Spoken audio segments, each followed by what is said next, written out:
তাদের যে হাতে যে প্ল্যাকার্ড আছে সেই প্ল্যাকার্ডে অনেককে দেখা যাচ্ছে যে এসএলএসটি 2025 সাল, আমি যেটুকু দেখতে পেলাম কারোর প্ল্যাকার্ডে লেখা রয়েছে পিএইচডি গবেষক।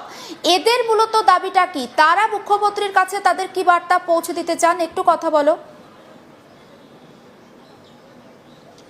একেবারেই প্রথমে আমি একটা কথা বলবো, এটা দেখাবো যে এখনো পর্যন্ত মুখ্যমন্ত্রী 3 বার এখানে আসা হয়ে গেল, তারপরও ফুল নিয়ে মুখ্যমন্ত্রীকে দেওয়ার জন্য এসে কি এটা কি সিএম এর জন্য? হ্যাঁ, এটা আমরা আমাদের মানবিক সরকার শ্রী মাননীয় শুভেন্দু মহাশয়কে অভ্যর্থনা জানাতে এবং স্বাগত জানাতে আমরা 2025 সেকেন্ড এসএলএসটির তরফ থেকে ফ্রেশার এমপ্যানেলরা এই অভিবাদন জানাতে চাই। তাহলে আপনি কি বলছেন যে 15 বছরের সরকারের আমলে ব্যাপক দুর্নীতি হয়েছে? 15 বছরের সরকারের আমলে, আগের সরকারের আমলে যে দুর্নীতি হয়েছে তার প্রাপ্য ভোগ করছি আমরা। 15 বছরে কোনো পরীক্ষায় বসতে পারিনি।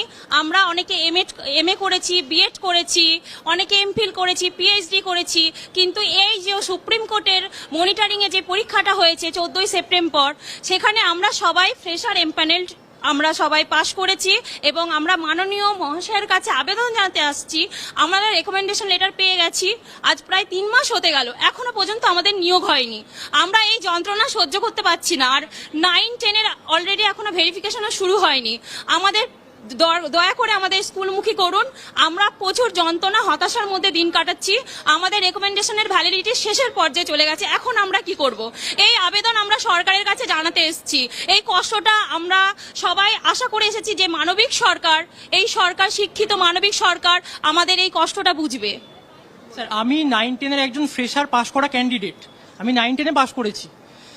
আমার 2 মাস আগে যেটা দেখতে পাচ্ছেন, এটা হচ্ছে আমার ডকুমেন্ট ভেরিফিকেশনের লেটার। এই লেটারের ভিত্তিতে মার্চ মাসের 21 তারিখে, অর্থাৎ আজ থেকে 2 মাস আগে আমাদের বিপুল সংখ্যক ছাত্রছাত্রী যারা 9-10 আমরা, এবং এর 90% ফ্রেশার ক্যান্ডিডেট, টোটাল 22,000 আমরা নতুন ফ্রেশার ক্যান্ডিডেট চাকরি পাচ্ছি। এবং শুধু তাই নয়, আপনারা শুনলে আনন্দিত এবং আশ্চর্য হবেন যে 2016 সালেরও 90% টিচার যারা ছিলেন আনটেন্টেড, তারাও এই প্যানেলের মাধ্যমে আবার পুনরায় চাকরি ফিরে পাচ্ছেন।